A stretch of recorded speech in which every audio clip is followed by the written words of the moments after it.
Muito bem, continuando agora. Dados os conjuntos F, o conjunto vazio, G, o conjunto unitário formado pelo elemento A, H, o conjunto formado por A e B, os elementos A e B, dois elementos, e o conjunto J formado por A, B e C. Temos o seguinte. O único subconjunto de F é o conjunto vazio. F só tem um subconjunto, que é o próprio conjunto vazio. Lembra que eu falei para vocês que o vazio está contido no vazio? Então, o único subconjunto de F é o vazio, porque eu tenho certeza que o vazio está contido em F. O vazio está contido em qualquer conjunto. Mas como F é vazio, ele é o único subconjunto de F. Segunda afirmação. São subconjuntos de G. O conjunto G é um conjunto que só tem um elemento A. É um conjunto unitário. Então, seus únicos subconjuntos são o vazio e o próprio conjunto. Lembra que o conjunto A está contido no próprio A? Então, o vazio está contido no conjunto G. Lembre-se que o conjunto G é o conjunto unitário, né? Vou escrever o G assim, ó. Conjunto unitário formado pelo elemento A. Então, o vazio está contido em G e o próprio conjunto unitário está contido no G. Lembrando que esse aqui é o G, esse aqui é o G. Então, os únicos subconjuntos do conjunto G são o vazio e o próprio conjunto, o conjunto unitário formado pelo elemento A. São subconjuntos de H. Quem são os subconjuntos de H? Olha os subconjuntos de H. Vazio. O vazio está contido em qualquer conjunto. O conjunto unitário formado pelo elemento A. Sim, todo elemento que está aqui está também no H. Então, esse conjunto unitário formado pelo A está contido em H. O conjunto unitário formado pelo elemento B também está contido em H. E o conjunto formado por A e B também está contido em H. Ou seja, o H está contido em H. Então, nós temos 4 subconjuntos. Vamos fazendo as contas aí, ó. O conjunto F, o número de elementos, vou escrever assim, tá? Número de elementos de F. Quantos elementos o conjunto F tinha? Ele era vazio, tem 0 elementos. Mas quantos subconjuntos ele tem? Ele tem um subconjunto. O conjunto G tem quantos elementos? Só tem um elemento. Conjunto G, o número de elementos de G é igual a 1. Mas quantos subconjuntos ele tem? 2. Porque é o vazio e o A. O conjunto H tem quantos elementos? O número de elementos do conjunto H é igual a 2, né? Igual a 2. E quantos subconjuntos ele tem? 1, 2, 3, 4. Beleza? Vamos para o próximo. Vai apagar essa informação que eu anotei aqui. São subconjuntos de J. J tem 3 elementos. 1, 2 e 3. Olha os subconjuntos. O vazio, o unitário formado pelo A, o unitário formado pelo B, o unitário formado pelo C, o conjunto com 2 elementos A e B, com 2 elementos A e C, com 2 elementos B e C. E o terceiro, o conjunto com 3 elementos A, B e C. Perceba que se eu mudar a ordem aqui, isso é importante. Se eu mudar essa ordem, ó, C e B, isso é o mesmo conjunto, tá? Esses dois aqui são os mesmos conjuntos. É a mesma coisa. B, C é a mesma coisa que C, B. A ordem não importa também, tá? No conjunto.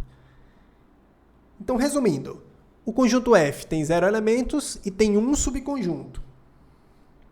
O conjunto G tem um elemento e tem 2 subconjuntos. O conjunto H tem 2 elementos e tem 4 subconjuntos. O conjunto J tem 3 elementos, não é? A, B e C.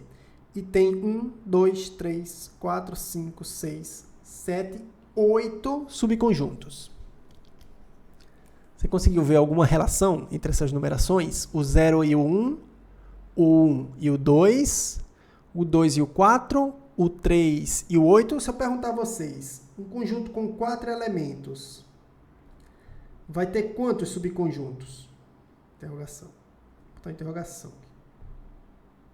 Vai ter quantos subconjuntos? Você conseguiu ver essa relação?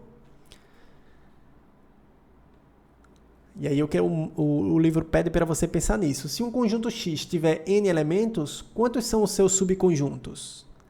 A resposta, gente, é 2 elevado a N.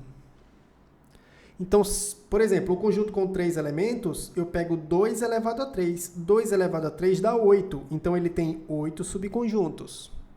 Olha o conjunto H. Ele tinha 2 elementos. 2 elevado a 2 dá 4. 4 subconjuntos. O conjunto G tem um elemento. 2 elevado a 1 dá 2. Por isso que ele tem 2 subconjuntos. O conjunto F tem 0 elementos. 2 elevado a 0 dá 1. Por isso que ele tem um subconjunto. Então, se você pegar um conjunto com 4 elementos, ele vai ter 2 elevado a 4 subconjuntos, que dá 16 subconjuntos. 2 vezes 2, 4, vezes 2, 8, vezes 2, 16. Então, vai dar 16 subconjuntos. Então, se ele tiver N elementos, a resposta é 2 elevado a N subconjuntos, tá certo? Observação. Dado o conjunto A, podemos formar um conjunto cujos elementos são todos os subconjuntos de A. A gente aprendeu no exemplo anterior a ver os subconjuntos, saber a quantidade de subconjuntos que um determinado conjunto tem, observando somente a quantidade de elementos que esse conjunto tem. Se ele tiver 3 elementos, tenho 8 subconjuntos. Se ele tiver 2 elementos, eu tenho 4 subconjuntos. Se ele tiver 4 elementos, eu tenho 16 subconjuntos. A gente aprendeu a fazer essa operação, 2 elevado a n.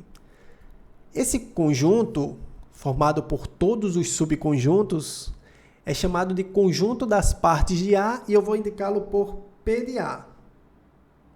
Tá certo? Conjunto das partes de A. Ele vai dar um exemplo aqui. Por exemplo, se A é o conjunto formado por 1, 2 e 3... Então, os seus subconjuntos são, são 3 elementos no conjunto A. Então, 2 elevado a 3 dá 8. Tem que ter 8 subconjuntos. Olha eles. Vazio, primeiro. 1, segundo. O conjunto unitário é formado pelo 2, terceiro. O formado pelo 3 é o quarto conjunto, quinto conjunto, sexto conjunto, sétimo conjunto, oitavo conjunto. O resto eu fui riscando, cansei de falar. Então, são 8 subconjuntos. Tá certo? E aí eu vou formar um conjunto com esses subconjuntos, um conjunto de conjuntos. Esse conjunto será indicado como conjunto das partes de A. Olha a simbologia. Partes de A igual... Partes de A igual... Aí abro chaves e fecho chaves aqui. E seus elementos são conjuntos. Os seus elementos são os subconjuntos de A. Esse é o conjunto das partes de A. Tá certo? Então, o conjunto das partes de A é formado com os subconjuntos, seus elementos são os subconjuntos de A, todos os subconjuntos de A. Tá certo? Então, a gente já sabe determinar a quantidade de subconjuntos e aí a gente vai sair escrevendo de um por um para escrever os conjuntos conjunto das partes de A. Aqui, pessoal, para finalizar, nós temos alguns exercícios. Façam uma pausa nesse vídeo, dê uma examinada nesses exercícios, respondam esses exercícios e espero que vocês tenham curtido essa aula. A gente se encontra na próxima aula, onde iremos falar sobre união e interseção de conjuntos. Até a próxima!